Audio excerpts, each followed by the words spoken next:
The Warriors have been a mess so far, from players fighting to players underachieving recently, as well as even young players not believing in their own coaching staff. The Warriors have been a mess, to say the least, from their core to their bench players and young players. It's all been a problem, and it makes a lot of people believe that their dynasty is over. But I wanted to think how they got into this situation, especially when they're at a point where they just came off a championship win and had the talent, had the players, and had enough to win now as well as win later. The first reason behind the Warriors dynasty falling is Durant leaving in 2019. Kevin Durant would join the Warriors in 2016, and in the 3-year span would win 2 championships, with them winning Finals MVP in both years, before the end in the 2019 season, where he would tear his Achilles in the finals of the series versus the Raptors, ending his tenure with the Warriors later that summer. Whether the reason for his departure had to do with him wanting a change and playing with Kyrie in Brooklyn, or the media generally discrediting him for winning the championships, for him joining the Warriors in 2016, essentially making it a super team, or whether it was the locker room incident with Draymond Green, or the medical staff's assessment of Durant in the 2019 playoffs, which caused his injury, were probably all factors in him leaving. But the Warriors still had a chance to get some value back, as he was going to do a sign and trade with the team. But in doing the sign and trade, Durant would go to the Brooklyn Nets for D'Angelo Russell. Though Russell was an all-star and recently led the Brooklyn Nets to a playoff appearance, there was still a problem with having Russell on this Golden State team. And that was that the fit was just off for them, as D'Lo was a player that needed the ball in his hands more, and for a team like the Warriors, having Draymond already facilitate for a lot of players and just running the offense in generally through Curry didn't really help D'Lo's case on the Warriors, and it was hard to put Curry and D'Lo on lineups alongside each other just due to the fact that they were both defensive liabilities. And with Klay Thompson already out due to injuries, it was hard for the Warriors to really have a reason for keeping him in that state, and ended up trading him later that season in 2024, Andrew Wiggins. Wiggins would really start to improve in his time with the Warriors to start becoming a key piece in 2022, becoming a champion with the Warriors, as well as becoming an all-star. And now with Andrew Wiggins playing very inconsistent on both the offensive and defensive end, you now see with his value worsening over time that the Kevin Durant deal is looking like they lost a lot of value. So for my second reason behind the fall of the Warriors is the disparity of talent between Steph Curry, Klay Thompson, and Draymond Green. As for the big three, they are getting older in age, and this would cause their play to regress, and you could see it growing more rapidly with Draymond and Klay. For Steph, he has aged a lot better in regards of his strengths in shooting and movement, but still has the problem of defense and more lateral quickness when it comes to one-on-ones. In general, Klay Thompson has regressed a lot defensively as well, and as a shooter, he's becoming a lot more inconsistent, but he still shows the same confidence that he had before, which isn't very a good sign, just because his aggressiveness is causing the team to shoot lower percentages, as well as really mess up the rhythm of the offense in general. As for Draymond, I still think he is a very good all-around defender and interior defender, and he still obviously has the IQ of running the offense, but I feel like he's been relying too much on Curry and Klay to get their shots, as well as looking past his own chances and opportunities at shots, just because of his offense really regressing over the time. But other than their skills, they have all faced injuries in their career, mainly with Curry and his ankle injuries to start his career, and recently with Klay Thompson, his ACL and Achilles keeping him out for 2 years straight, as well as shoulder injuries from Draymond Green that has really regressed his shooting from an already subpar percentage earlier in his career. This is a core that has been dealt with injuries over time, and you can see them slowing down as well as with age. Even though I think Steph Curry isn't a top 5 player right now, he's still a very important player and in general a top player in this league, being a top point guard as well. And you could easily see the difference between the three each game. But before, this wasn't a team that really relied on them throughout the whole game to really carry the team. Before, when Kevin Durant was helping the main three,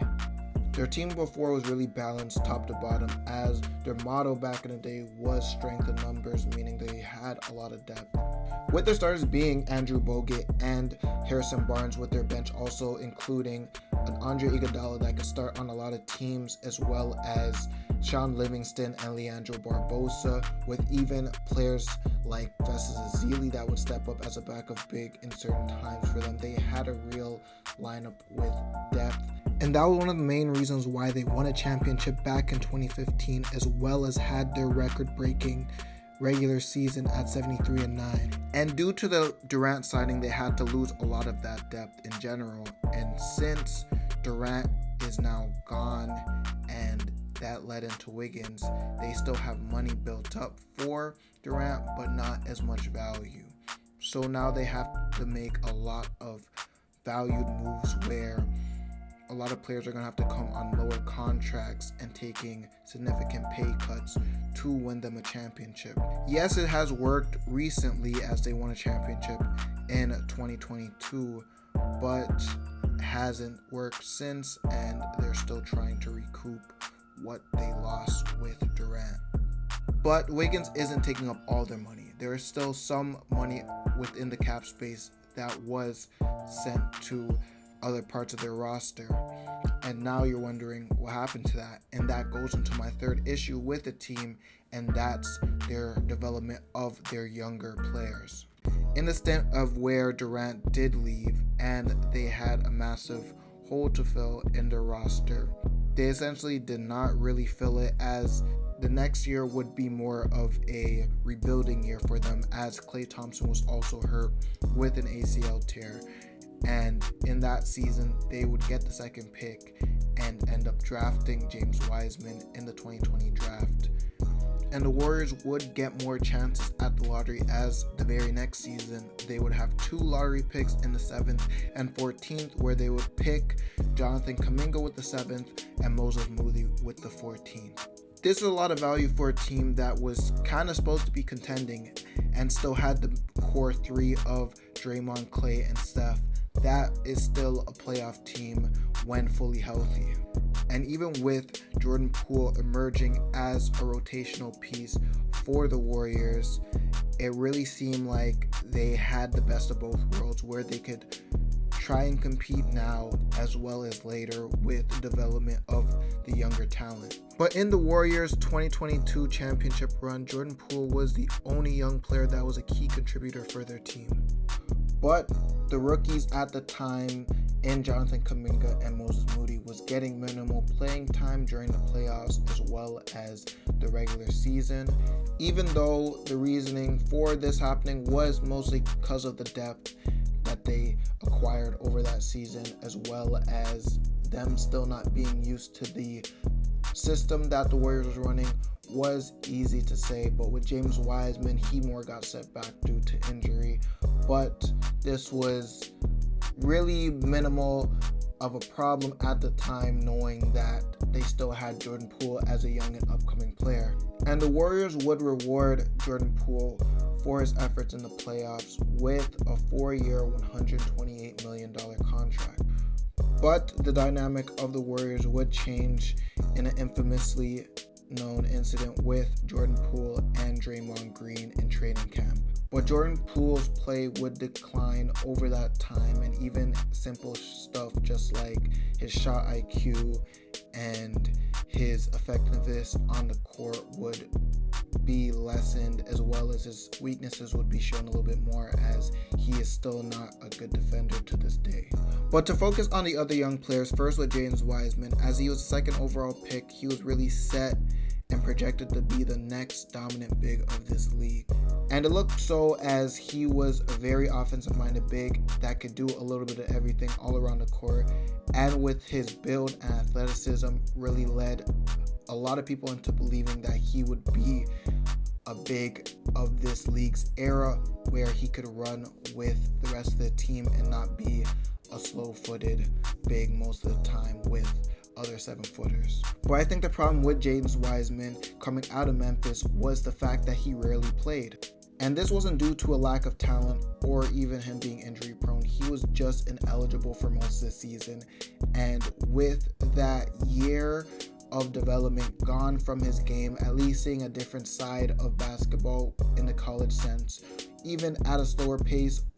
as well as even just going through more systems and more schemes and offensive sets that an offensive-minded player and NBA-minded player in Penny Hardaway as the head coach would have shown him. Instead, he got to only practice with the team for a good amount of time and didn't get any reps during that time. And I think it was really detrimental to his development over the time. And once he went to the Warriors and learning a more advanced system where James Wiseman wasn't going to be the main player getting a lot of looks in the post and getting a lot of opportunities to score, but instead he was going to be more of a pick and roll big and DHO big, basically a dribble handoff big, it kind of changed his mindset of how he was supposed to play, and I think it maybe irked him a little bit, but in general I think he just wasn't really used to it, and it was going to be harder to learn, and the Warriors would have to be more patient in that aspect. And with him coming back from the injury the next season and him struggling throughout the 2023 season due to injuries, as well as him having inconsistent play, being sent down to the G League at certain times, he would eventually get traded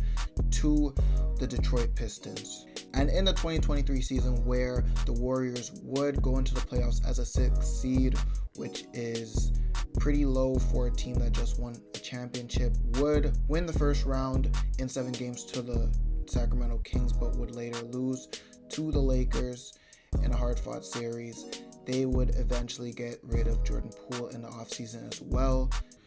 due to really just the chemistry just being off in general since the incident, and you could see it throughout the season with him, Draymond, and even just the rest of the team in general. And this would hinder their plans at a future severely, just with Kuminga and Moody still not getting a lot of minutes, and Kuminga as of recently only getting minutes due to Draymond's suspension, and even him talking to the media saying that he's not going to get his full potential shown through continuing being on the Warriors team and being coached by Steve Kerr. And the same thing goes with Moody, as he's most likely feeling the same way, as he barely got minutes over their time, but has performed pretty well in the limited minutes he does get in certain games, which kind of begs the question of how this is really happening. And I would say this is a move by Steve Kerr, and Steve Kerr's a problem. But the Warriors do have 2 rookies in the rotation in Brandon Podziemski as well as Trace Jackson-Davis. And I think the reasoning behind all of this really with the coaching staff is just their fit on the roster. With the Warriors front office drafting Wiseman, Kuminga, and Moody over that 2-year span, you could see that the front office really went for talent and potential over the overall fit compared to the core that they already have. And it would make sense for the Warriors front office to pick the best player available based off of where they were in the draft. But now there's a crossroads between the Warriors front office and coaching staff, where the players that they've picked in the draft doesn't really fit with their main core. and it's led to Jonathan Kuminga and Moses Moody being disgruntled due to their role on the team so far. After the Warriors' 2022 championship, they had the rare opportunity to contend now and contend in the future with their main core as well as their young talent that they could have built over the years to come. But with the main core of Curry, Thompson, and Green all slowing down, as well as the young talent they had not really developing that much, and now it's a tougher situation for the Warriors because they're most likely going to have to go all in for this core right now with nothing to really fall back on in the future with their young talent, which really makes me believe the Warriors dynasty is over.